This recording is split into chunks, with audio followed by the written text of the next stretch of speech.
Hi guys, this is Doc Neo and welcome back to my YouTube channel. Bale, I made this video because gusto kong i-clarify yung difference between yung normal mode and shooting in night mode when you're using your DJI Osmo Nano. And of course, siguro applicable din to if you're using the Action Pro 5. Parang ganun. Tama ba ako? Or medyo nalilito na ako eh. Yes, Action Pro 5. So, ayun, kasi applicable din yung night mode without a gimbal, kagaya ng Osmo Pocket. Yung Osmo Pocket kasi walang problema sa night mode. I mean, sa gabi kasi nga, manual yung gimbal niya.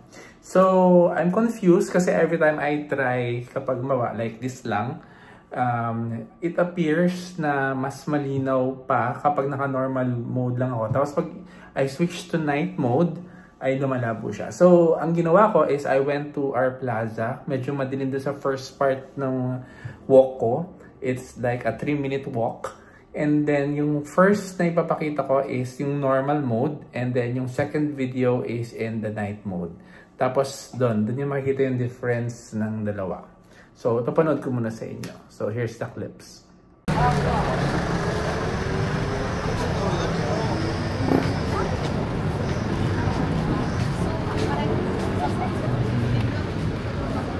Kaya nga, 16 nga, pero mali yung kay Yogi.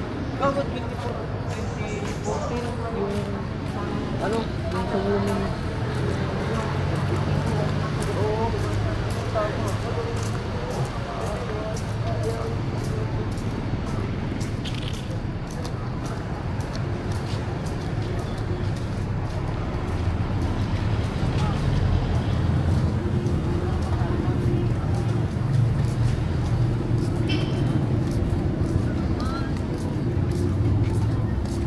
Taking a short walk.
Kaya lang pakinig eh, sinabi rin ni Ma'am Lilia na hindi ka pwedeng tumiga.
Wala ako. Ayan.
Event.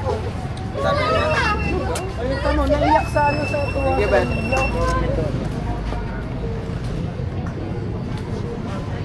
Naman? Ano naman kayo?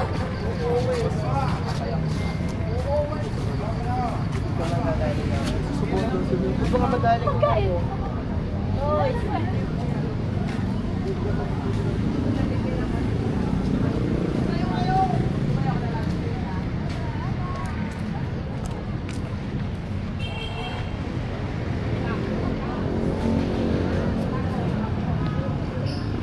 So yun guys, as you can see, ang main difference niya is overall kasi you'd be tempted to just ought not to use the night mode kasi parang overall mas malinaw yung video or yung picture. Well, that is kapag hindi ka gumagalaw or walang movement. Pero as you can see dun sa first parts ng video is kapag naka-normal mode ka lang is kapag very low light as gumagalaw ka, meron siyang parang yung earthquake movement na it makes the video sobrang unusable.